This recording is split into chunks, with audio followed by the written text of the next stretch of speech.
2 days after a Congress meeting saw arguments and sharp criticism by younger leaders of the party who appeared to blame the party's last government for its massive downfall. A section of the party has rallied behind former Prime Minister Dr. Manmohan Singh. There is an all-out war that has erupted on Twitter with senior leadership of the Congress like Shashi Tharoor, Manish Tiwari, Milind Deora, all ministers in Dr. Singh's cabinet at one point coming out to defend the former Prime Minister, tagging any criticism against him as ill-informed and part of a motivated, malicious narrative. Sunil Prabhu joining us with the latest. Sunil, what's going on? Well, a number of things. I think the first sparks started off when Rahul Gandhi did those Chinese videos where, the old guard started saying that they were not being consulted. He thinks we are useless. That's a story that I had put out. And I think that got reflected somewhere down the line when there was a closed-door meeting in the Rajya Sabha MPs where the young Mr. Rajiv Sattav, who's just recently become a member of parliament, along with Shakti Singh Govil, who's another new entrant, and who are considered as Rahul Gandhi loyalists, whether Rahul Gandhi is putting them up to it or they did it on their own. They are questioning the fact that what happened if you do want to do an introspection. This is what Mr. Kapil Sibal and others wanted, a top-down introspection about why the party does not have a dialogue, why doesn't have a discussion, why doesn't have a debate within its systems.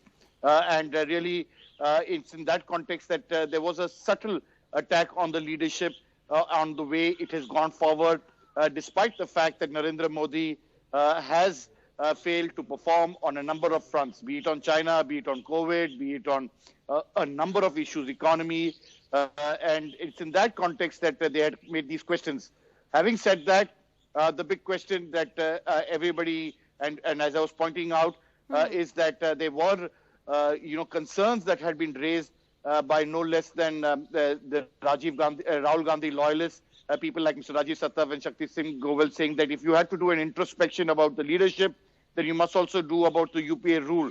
What happened to ministers during that period? Did they meet workers? Why did the party in a state of Delhi, for example, get zero after being 15 years in power, or in Maharashtra come down to 44? These are things that need to be analyzed and understood. And it's in that perspective that they ask the questions. But definitely now everybody rallying around saying that the UPA regime was very good. It's well considered that after having nearly 200 odd seats, they were decimated and brought down to 44. That introspection was done through an AK Anthony committee report, which was never made public. And it's in that same context now that the Congress party is trying to find its ground. What exactly and what shape it takes is a matter of days. Mrs. Gandhi, as we are well aware, keeps indifferent health, is presently in hospital in Gangaram. Her son remains reluctant, officially says he does not want to be the Congress president, has reiterated it in a letter to the CWC as well as to the Congress party. Yes. But at the other level, his loyalists continue to ask questions. So what exactly, is he going to come back, or is he going to give a space for somebody to take the party forward in these trying times and lead it in leading the opposition for the next 3-4 years before it fights a general election? So these are big questions that the Congress will have to address one day or the other. The question is how soon.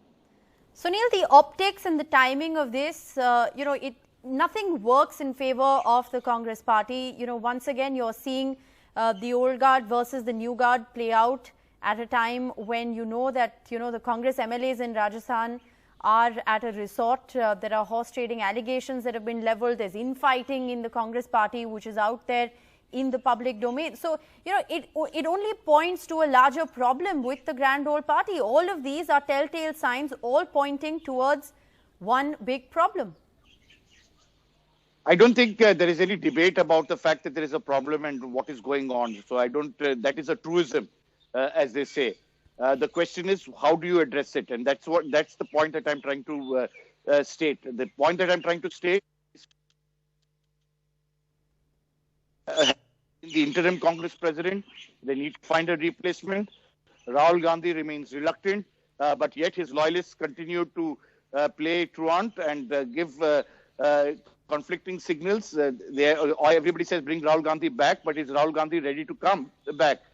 And you can't have a situation of comatose where you will have, take no responsibility, but yet continue to be the appointing authority and the deciding factor on most issues. You have to have certain amount of responsibility, certain amount of accountability, and that's something that Mr. Rahul Gandhi has to understand, and one way or the other decide whether he wants to be taking the plunge or not. If not, then he must leave it to the rest, and he must convey that very specifically to his mother and allow a shift, a non-Gandhi to take over the Congress party if that comes to that position. But I just want to play out the tweet that was put out by Manish Tiwari, because very crucial things are being said there. He says that the BJP was out of power for 10 years. Not once did they blame the Vajpayee government for it. He's also hit out at younger Congress leaders, saying that they are ill-informed, and instead of taking swipes at Dr. Manmohan Singh, they should be fighting the NDA or the BJP. That's, there are two aspects to that. If you ask Dr. Manmohan Singh himself, he would concede that there were a number of mistakes that had been made during the UPA regime, especially in UPA 2, when the former president, then finance minister, Mr. Pranab Mukherjee, went and met Baba Ramdev, for example, the arrest of Baba Ramdev, the arrest of Anna Hazare, Mr. Vinod Rai, the appointment by Mr. no less than P. Chidambaram. So there are a number of questions, and it's not only Manish Tiwari. There are others like Shashi Tharoor. There's Anand Sharma, who has been in both regimes, yes. UPA 1, UPA 2. There is Milind Diorar. There is Kapil Sibal. There is others. Everybody looks at it, and what is definitely sad is that they are trying to wash dirty linen in public. You have had a regime. Yes, you want to say that you all did good work. I think everybody concedes that now the UPA regime, be it UPA 1 or UPA 2, brought in the fundamentals which have been used during the pandemic. If there are any things that have been used, it's NREGA, the most popular right to information being used.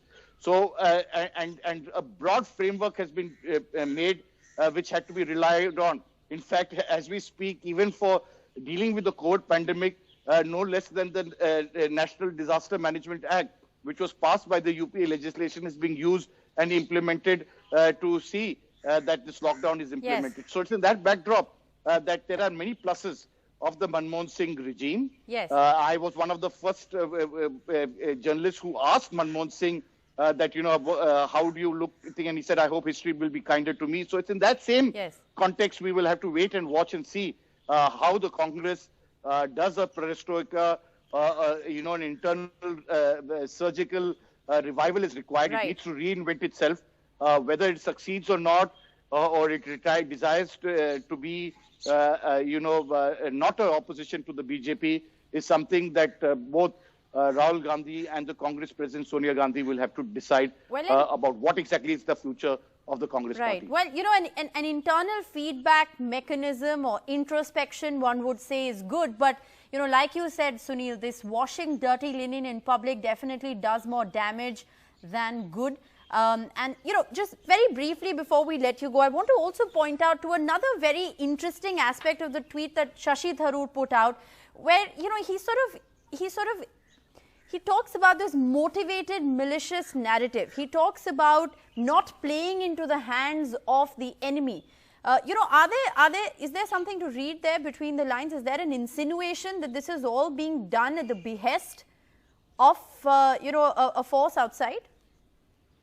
Well, Mr. Shashi Tharoor was a victim of that. If you recall the IPL controversy, he had to lose his ministership primarily because of that reason. It's in that context that he was the Minister for External Affairs and the, the famous Kochi IPL. And ultimately, Mr. A.K. Anthony decided that it would be untenable for him to continue as a minister. There was no case, there was no problem, there was absolutely nothing that has been done. So he's speaking from his own sense of, angst that he's had within the system. Definitely, there have been narratives that have been malicious. As I pointed out, no less than Dr. Manmohan Singh has made it clear that the UPA regime made a number of mistakes. Nobody denies that. Right. But you live and learn, and nobody's perfect, and everybody in a regime make some fundamental mistakes. But I think the core issue was that it did give a secular, democratic, liberal government, Yes. which is really found wanting in today's day and time.